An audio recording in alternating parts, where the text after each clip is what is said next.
मनुष्य पुण्य और पाप दोनों का क्रमशः फल भोगता ही रहेगा। जब से सृष्टि रची गई तब से आज तक चल रहा है यही पाप पुण्य का क्रम। इस प्रकार पुण्य बढ़ा तो स्वर्ग, पाप बढ़ा तो नरक। स्वर्ग और नरक दोनों अस्थिर हैं, ये अविनाशी नहीं है, ये स्थिर नहीं है, ये स्थिर पद नहीं है। जैसे नहुष इंद्र पद पर बैठे फिर अजगर की योनि को प्राप्त है।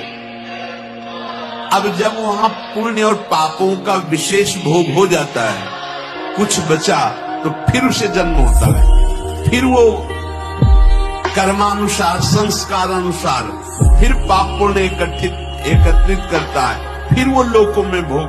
ये पुनरपि जननम पुनरपि मरणम, मनुष्य जन्म इसके लिए नहीं, इस चक्र से निकलने के लिए मिला है।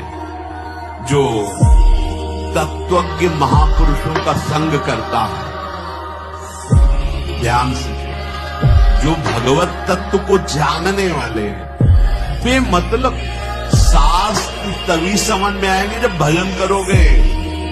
पढ़ के सुनाना अलग बात है, अगर भजन नहीं करोगे तो वस्तु रखी दिखाई नहीं देगी, शब्द कुछ और है और उसका भाव कुछ और है, रहस्य कुछ और है। वो बात तभी समझ में आएगी जब भजन हो रहा है।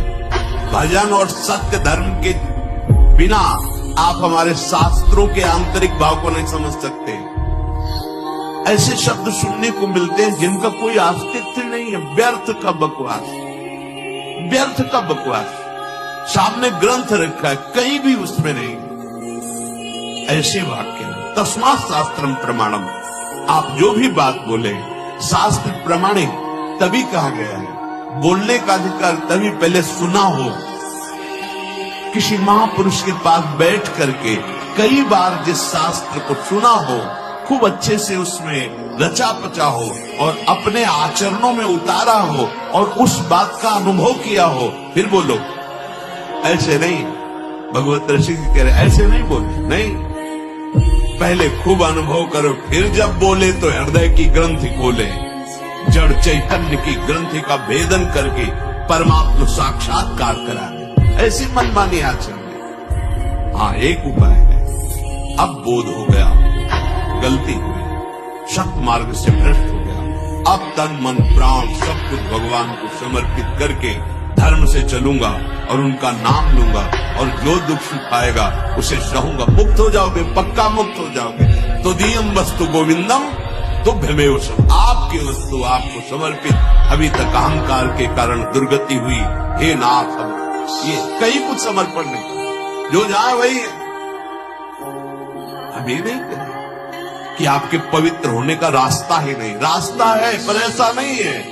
बहुत सावधानी, तस्मात् शास्त्रम प्रमाणम ते, यही चूक होती है। हम शास्त्र के शब्दों को तोड़ मरोड़ कर ऐसे बोलते हैं, नहीं, शास्त्र किसी के अनुकूल नहीं, शास्त्र के अनुकूल तुमको चलना होगा। कानून किसी के अनुकूल नहीं होता, कानून के अनुकूल चलना होगा। श्री कृष्ण अनुकूल लेन प्रतिकूल वर्जनम, ये सत मार्ग है, सत्शास्त्र है।